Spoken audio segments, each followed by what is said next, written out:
Well, hello and welcome to another episode of In the Growth Space. I'm David McGlennon, and I'm really grateful that you've decided to join me here today. I've often said that sometimes podcasting feels like just a one-sided conversation. And in the work that I do, I generally am asking questions and then listening. So as a coach, I'm listening an awful lot. So when I'm doing the podcast, it often feels so much like just a one-way conversation, and I don't get to listen. However, I did get a chance recently to talk with one of our listeners, and it was really gratifying to be able to connect and to allow them to share the impact that the podcast has had on them. And honestly, it just brings me a lot of fulfillment and a lot of joy as I heard that impact. And it was just last week that I had that opportunity to talk with one of our listeners. And I have to say it was so meaningful because just some of the things that he was sharing with me honestly just blew me away. I because I don't hear things back, I was just really enthralled with some of the quotes that he's captured, some of the key concepts that he's captured, some of the things that were really meaningful to him along his life and his leadership growth journey. And that just really energized me, and it really kind of re-energized what we're doing here and the impact that the podcast is having. So I'm really grateful for that. And it actually made me think, and it made me think about just asking this on the podcast. If you have an episode, if there's an episode that has really stood out to you, it's really spoken to you, maybe there was a conversation with a guest, maybe it was a solo episode, whatever it might be. If it gave you some insight, and if it's helped you in some way, if it's helped your growth journey, if it's helped maybe bring some cohesiveness to your team, or helped you in your organization, in your business in some way, would you just share that? Would you share that either with me by sending it to david@davidmcglennon.com, or more preferably, or in addition to, I guess, give a review. So just go to your podcast app and click the 5-star rating and give a short review. Maybe just mention, whatever episode it was that was really meaningful for you. It would really be helpful for us, not only just to see what is impactful, but it also gives us some direction on, what those conversations are that are really meaningful to our listeners. And so the other thing is, if you do a review, if you would just take a screenshot of that, you can send it to us, or even post it on your social media and tag us. Our Instagram is @InTheGrowthSpace. We'll put the link in in the show notes. So, but anyway, it would really mean the world to me if you would just give a quick review, take a snapshot. We want to be able to really expand our reach and our impact in 2024. And if you are one of the first 15 to send us that or tag us on social media, we've got a special gift for you. So just do that and tag us, and we'll get a special gift in the mail to you. So as I was thinking about this episode and this time of year, just around the holidays and even just after talking with one of our listeners last week, it honestly just made me think of something that has really been hitting me a lot lately, especially as I have facilitated not only our summit, but facilitated some team growth and some team cohesion workshops. And it really hit me that there's one thing that is unique about us as humans, and it's that there are certain things that tie us all together. There are certain things that are common to all of us humans and all of the people around the world. And we have a lot in common. And even in a world where so much is really trying to divide us, and and tear us apart. We have a lot that unites us. And so often, especially in the corporate world, I was with a corporate team recently, and we were around a conference table sharing things that were really very vulnerable and very deep. And we found out things about the team that ordinarily wouldn't get shared around a business conference table. And I'm convinced that that kind of conversation, that kind of choreographing meaningful conversations is so important to team growth and to business growth that I just want to be able to share that with more people and with more teams. You know, we all want to grow. We all want to express our fullest extent of our potential, and we've got desires to expand, especially this time of year. We always think about New Year's resolutions. We think of New Year's goals, and so that's really the thing that are common to all of us. We come to the end of a year, we come to the beginning of a new year, and we look into the future, and we look at how can we do things differently? How can we do things better? How can we expand more of who we've been created to be? And so I was thinking about the forces in our lives and as humans that really connect us. And so I'd invite you to consider just a few things that I think are really unique to us as humans. And the first is our imagination, especially as we think about going into the new year and thinking about our goals, our aspirations. If you want to use the word New Year's resolutions, you can, but I just really despise that word because I think it's got a lot of baggage around it. But if you want to be resolved and create goals and a sense of a new identity, it's going to take your imagination. And it really, when you think about it, imagination plays such a crucial component and a crucial role in our communication. So whenever we want to convey something that's more complex or a story or an idea, it requires us to use and engage our imagination because we have to use the pictures in our mind. So oftentimes, if we're communicating something that's abstract, we can use a metaphor. I love using metaphors, and so when I use a metaphor that I think a lot of people will be able to relate to, it creates a picture in my mind that I want to be able to create a picture in someone else's mind. And so imagination is really so important to us as humans, and it unites us and it brings us together. It's something that we all have in common. And the other thing that imagination does is that it bridges the gaps in our understanding.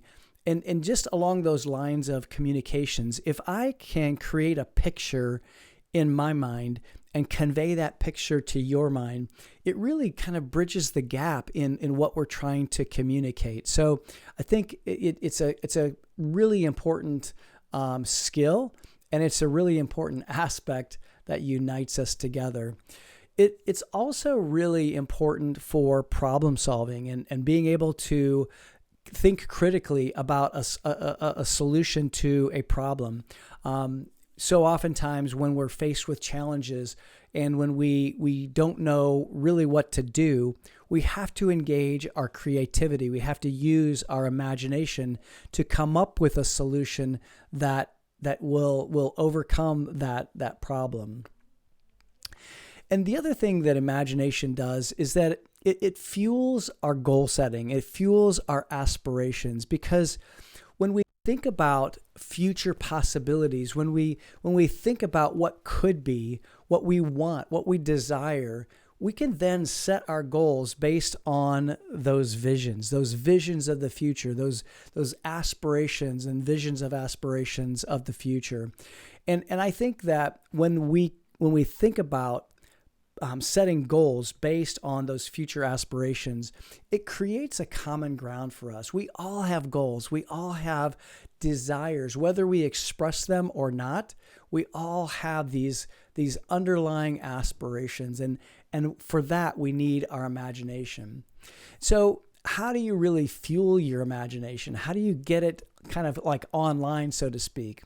Well, there's a couple of things that I've thought of that I think are probably my favorite ways to bring your imagination online. The first is through questions, especially like, what if questions, what if this or what if that? But my ultimate favorite is how might we? How might we do this? How might we do that? How might I proceed forward? How might I overcome this challenge?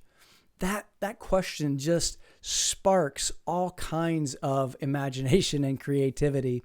And, I also have a couple of other things that I would just recommend in terms of bringing your imagination online. The first is, and you've probably heard me say it before if you've listened for any time, but join a mastermind, join an inner circle group. We have, multiple groups, multiple levels of groups, and those kinds of environments are ways that you can fuel your imagination. Napoleon Hill talked about the generation of a third mind. When two or more minds come together for a common purpose in the spirit of harmony, then they create this third mind. And it's really unique. It's a unique way to engage your imagination. So join a mastermind, join an inner circle group. If you have any questions about that, feel free to email me, david@davidmcglennon.com. Happy to jump on a discovery call with you to see which one might be right for you. But that's another way to bring your imagination online. Now, another way to bring your imagination online is simply to daydream. Allow your mind to wander. Now, I know that in this day and age where we are constantly addicted to our phones, our devices, and we're constantly being distracted by one thing or another. And trust me, I'm guilty of this as well. I know that there are times when I'm, reading some article, or I'm listening to a podcast and doing other things. And so it's really, it takes discipline to be able to just be where your feet are and allow your mind to daydream. Now, one of the ways that I do this is nearly every day. I have 2 dogs, and so we have to get them out and get some exercise. And so just getting outside, oftentimes we'll go into the woods. We've got some woods close by, and it's just really a great way to allow my mind to just disengage. And the other thing I do too is sometimes I'll simply just stare out my window. I have a couple of windows here in my office, got a window at the back of the house, and got a little bit of nature around us. And so I can just allow myself to just kind of like stare out the window and allow my mind to just disengage. And I would just invite you to take 5 minutes, just 5 minutes over the holidays, to allow your mind the generosity of just being in a daydream state, because I just think that is something that we need more of, and it's definitely a great way to bring your imagination online. One of the things that I discovered during my sabbatical this year was really a little bit, better ways of daydreaming and better ways of allowing my mind to just kind of disengage and let my mind wander a little bit. So using your imagination is such a great tool that will unite us as human beings. And so it also helps us to find ways, to imagine ways that we can work together and work together better. Another thing that brings us as humans together is really the idea of belonging. It's such a great component of high-performing teams. just being able to seek love and seek belonging is such a human trait. And you know what's interesting is our brains are even wired for social connections. We seek out these social connections. The limbic system, which plays a key role in our emotions, and also the prefrontal cortex, they're responsible for social cognition. They're interconnected and they drive our social behaviors. So this need for love and belonging is just so deeply embedded into our circuitry, our neural circuitry. And so belonging to a group or having close relationships is a way that contributes really to our sense of belonging and also our sense of personal identity. And so the social groups that we associate with help us to shape our self-concept, and they also provide us a sense of purpose and meaning in life. So love and belonging really contribute to a positive self-image and really that formation of a positive self-image. So to the extent that you can recognize our need for belonging and also recognizing that human beings are emotional beings, social connections play such a crucial role in our emotional well-being.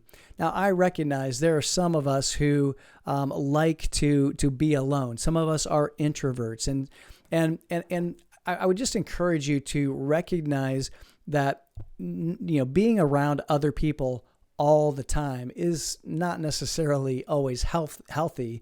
So being by yourself is a component of your own emotional well-being as well. But even if you are an introvert, being a part of some kind of a community, some type of group, or having some social connections, that's really important to our development, and it's really important to our emotional well-being.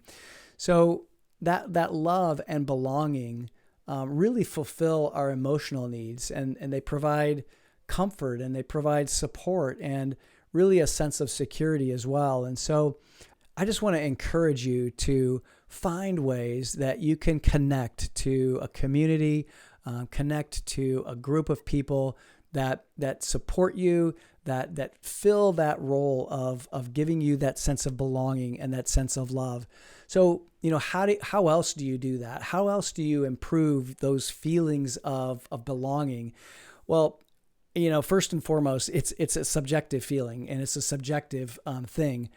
But here are a few ideas that I think are important, and things that you can do to be able to improve those feelings of belonging.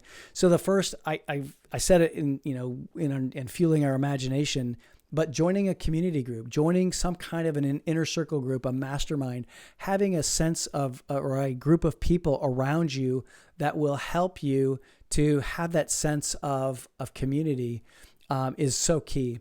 The second way that I think is really important as well is just volunteer. Volunteer for some group that aligns with your interests, aligns with your values, and just give of your time. When you're doing that, you're going to have people around you in those environments that will give you that sense of belonging when you volunteer your time. The other thing I would say too is be very proactive in developing your relationships. In the world that we live in, it's so easy to be quote unquote connected, but really not have any depth of connection. And what I mean by that is it's so easy to have, a little bit of an online connection with our thumbs, but it's a different thing to be able to have a deep and meaningful conversation, human to human, face to face, even if it's just through FaceTime or video chat. It's really important to have those relationships. So be proactive at building those relationships.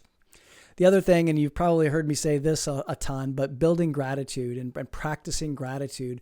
When you practice gratitude, especially practicing gratitude for your relationships, what you do is you set off all of those neurohormones in your brain, those neurochemicals that you have in your brain, the oxytocin, the serotonin, all of those things that contribute to your feelings of happiness and satisfaction.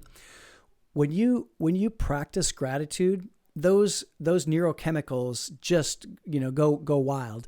And so I want to encourage you to practice gratitude. If you need any help with that, please reach out because I could give you some prompts. As a matter of fact, I know last week in my email to the community, I shared some prompts to be able to practice some gratitude. So reach out. We'll help you with that.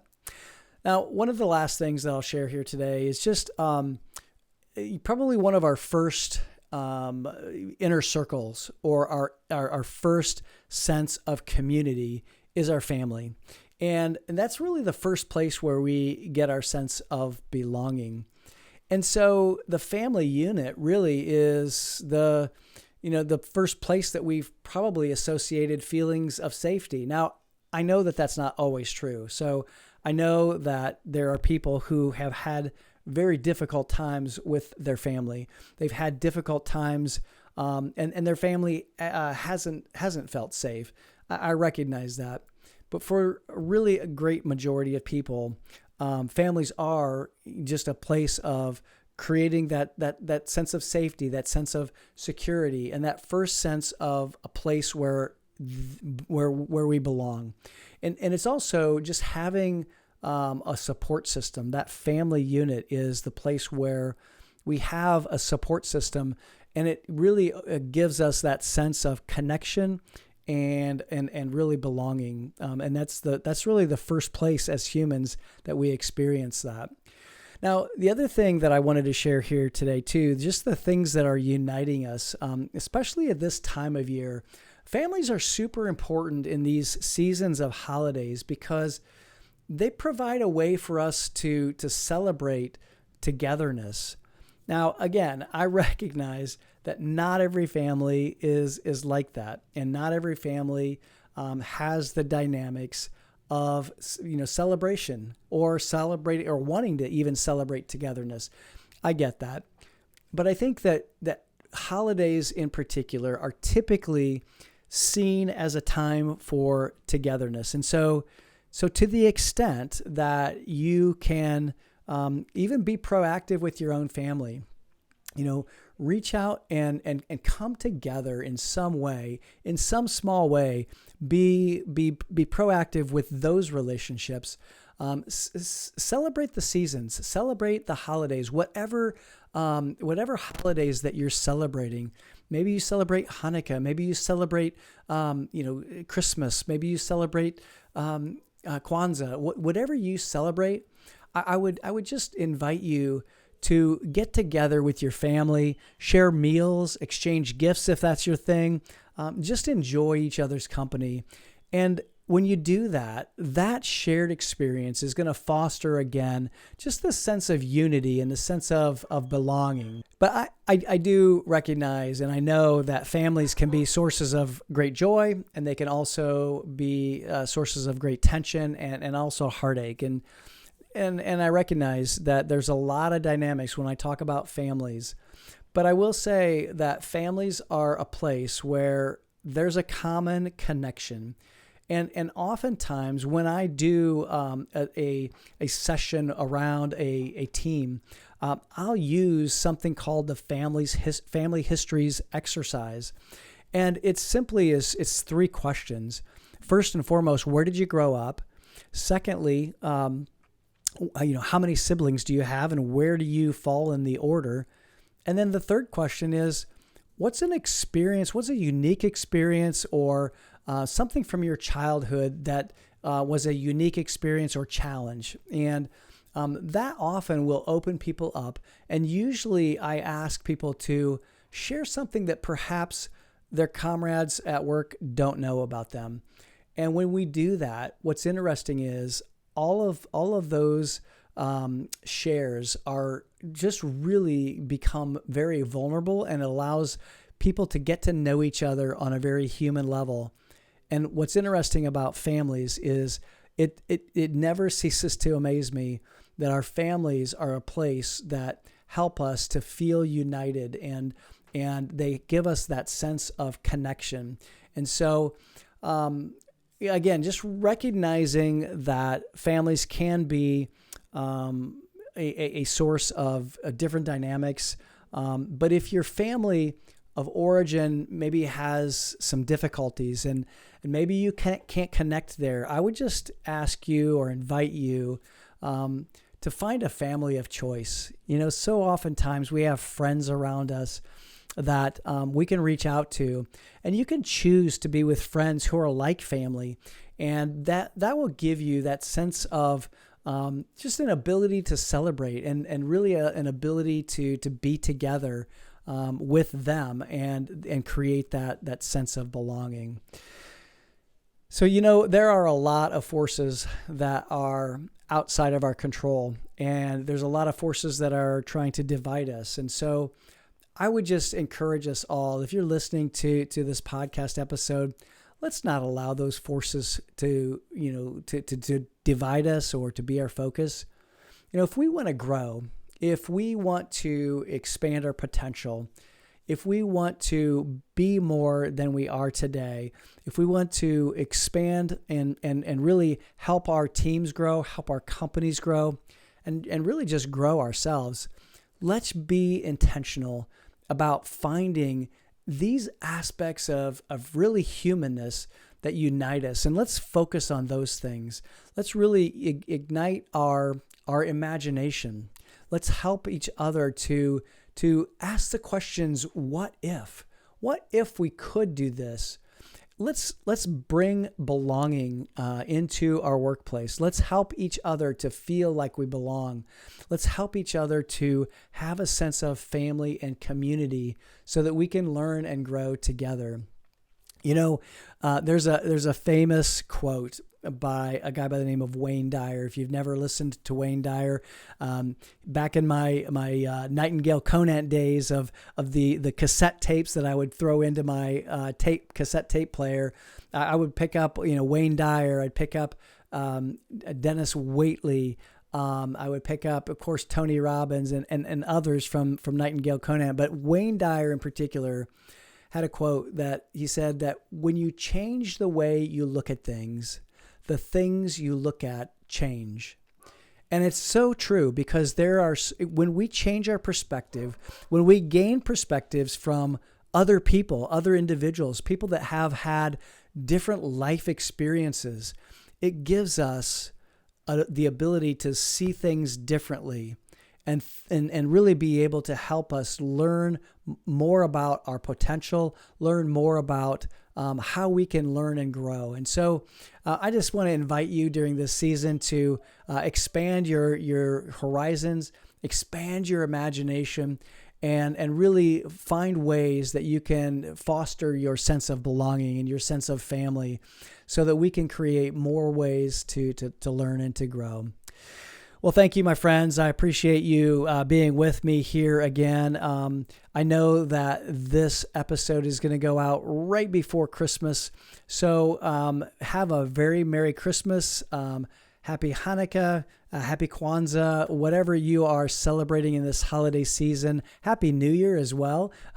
I hope that your holiday season is just fantastic. And please join me again in the new year for another episode of In the Growth Space. And until then, be well, my friends.